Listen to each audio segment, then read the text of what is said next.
في وقت قياسي وصلنا إلى أكثر من 2000 مشترك. كان أول فيديو في هذه القناة يوم 6 من أغسطس بدون أي مشتركين للقناة. بعد 25 يوما فقط حققت قناتي أكثر من 2009 مشترك وتجاوزت 28257 مشاهدة. دعني أخبرك من الآن، لم أستخدم أي نوع من الترويج ولم أتلقى دعما من قنوات أخرى، لكن كيف؟ في هذا الفيديو سأقدم لك خطوات لتحقيق شروط اليوتيوب في أقصر مدة زمنية، وسوف أعطيك زبدة النجاح على اليوتيوب.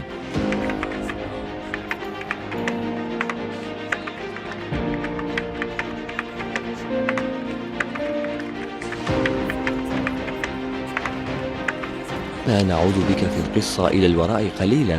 في 6 أغسطس عندما قمت بتحويل أول فيديو للقناة، وفي 24 ساعة الأولى بعد النشر لم أحقق سوى 6 مشاهدات، وفي اليوم التالي تراجعت النتائج بشدة حيث حصلت فقط على مشاهدة واحدة. في هذه اللحظة جاءتني فكرة مجنونة أن أحطم حاسوبي وأستسلم. بالطبع أنا أمزح. بصراحة قررت ترك متابعة الإحصائيات والبدء في إنشاء الفيديو الثاني. في 12 من أغسطس نشرت الفيديو الثاني، وبالفعل بدأت تأتي المشاهدات. بعد مرور 48 ساعة فقط من النشر حصل الفيديو على 840 مشاهدة، ولكن المشكلة جذبت القناة متابع واحد فقط. في 15 من أغسطس انخفضت المشاهدات مجددا إلى 7 مشاهدات فقط، ولكنني رغم كل هذا كنت شبه متأكد بأننا سوف نكسب المشاهدات والمشتركين، والدليل على كلامي ردي على أول تعليق في القناة: هذه القناة جديدة وإن شاء الله القادم أفضل. شكرا. قبل أن نكمل إحصائيات قناتي بعد 15 أغسطس وتعرف ماذا حصل وكيف حصلت على آلاف المشاهدات وأكثر من 2000 مشترك خلال هذه الفترة القصيرة، دعني الآن أقدم لك خارطة طريق واضحة لتبدأ مشوارك بقوة في هذا المجال. وفي حال اتبعت هذه الخطوات سأضمن لك أن تكون على الطريق الصحيح لتحقيق نتائج مبهرة وتذهب بعيدا في اليوتيوب.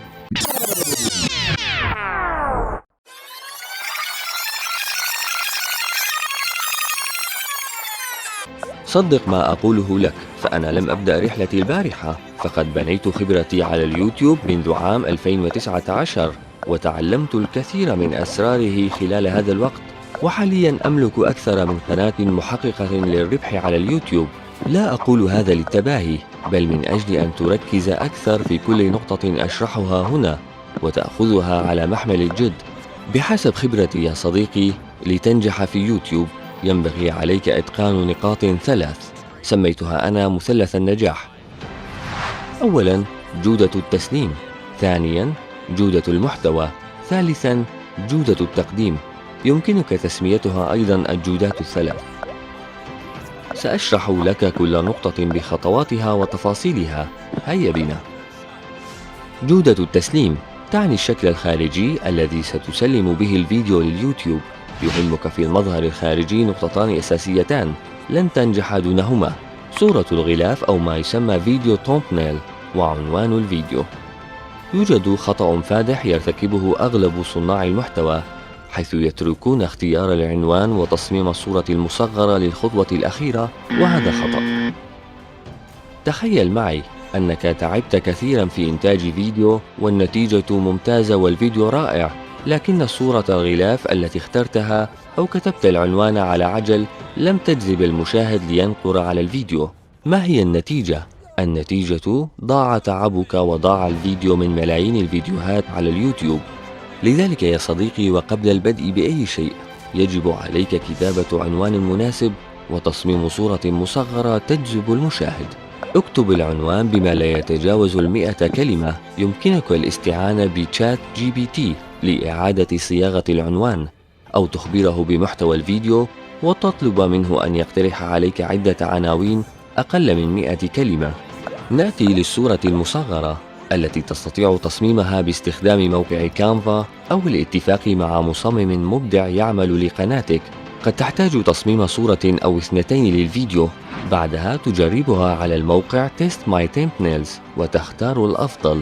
كما يمكنك استشارة أحد الأصدقاء ليخبرك أي صورة أجمل. بعد الانتهاء من الخطوة الأولى نأتي إلى المضمون. الخطوة الثانية جودة المحتوى. هنا نركز على النص أو السكريبت. عليك أن تسأل نفسك بعض الأسئلة: هل المعلومات الواردة في النص يستفاد منها شريحة واسعة من الناس؟ طبعاً الفائدة ليست بالضرورة أن تكون علمية. هل هي مثيرة للفضول؟ هل تقدم معلومات جديدة؟ أياً يكن المحتوى، يجب عليك أن تربطه بشكل مباشر مع العنوان أو الصورة المصغرة. يمكنك الاستعانة بشات GPT لكتابة السكريبت أو تحسينه. الاستعانة وليست الاعتماد الكامل. هذه النقطة من أحد الأسباب الرئيسية لتكملة الفيديو، وأيضاً سبب رئيسي للتفاعل على الفيديو. لهذا راجع أكثر من مرة السكريبت قبل أن تذهب إلى الخطوة الثالثة. بعد جودة التسليم والمحتوى نأتي إلى الخطوة الثالثة والأخيرة، وهي جودة التقديم. جودة التقديم هي العمل النهائي الذي يشاهده الناس، ويشمل جودة الصوت والصورة مع مونتاج متقن، ويشجع المشاهد على إكمال المشاهدة حتى النهاية. شاهد هذا المقطع القصير. Have you ever wondered why nobody cares about global warming, even though it's a very serious issue? It could kill all of us. Because when you go home and you flip on the TV and you see a scientist trying to talk about global warming, it goes something like this.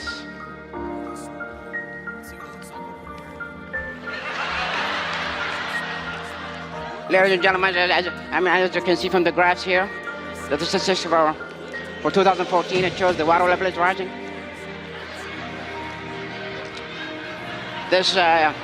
This table shows that the monodiaxic level in the third ozone layer is in a very alarming position.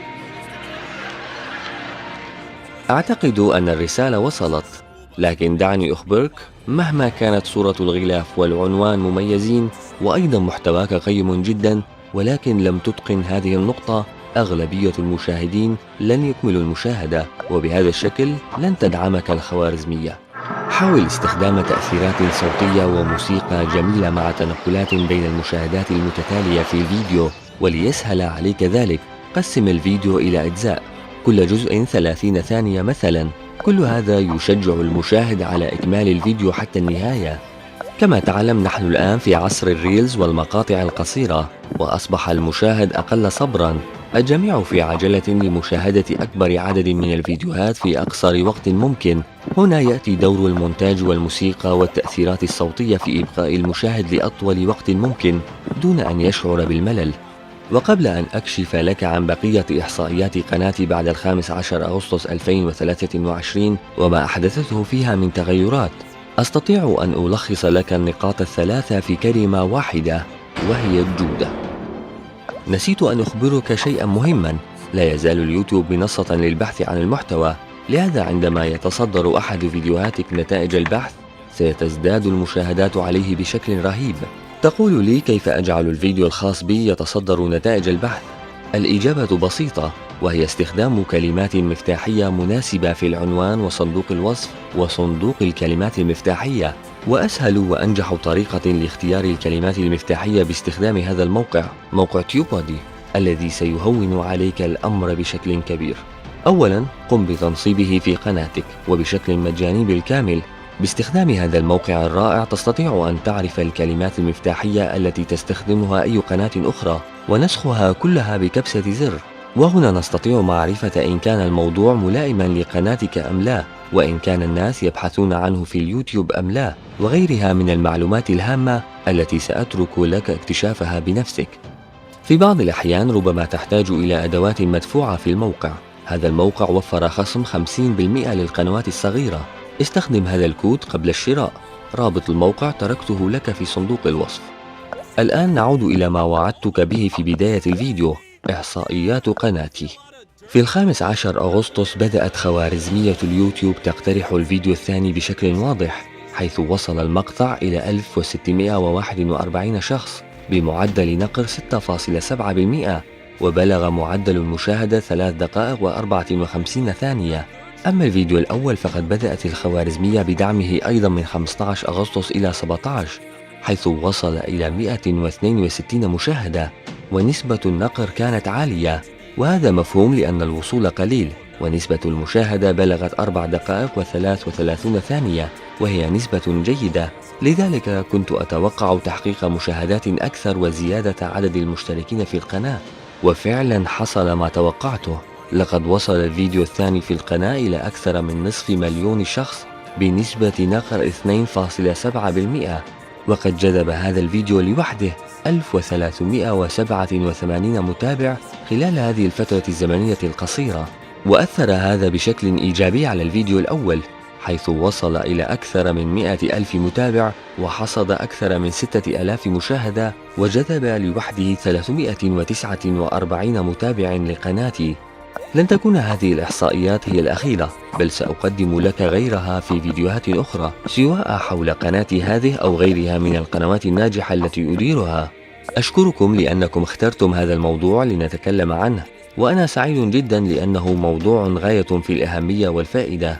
لذا سأنشر استطلاعا للرأي لاختيار موضوع نتكلم عنه في الفيديو القادم. لا تنسى الاشتراك في القناة والإعجاب بهذا الفيديو. نلتقي قريبا. السلام عليكم.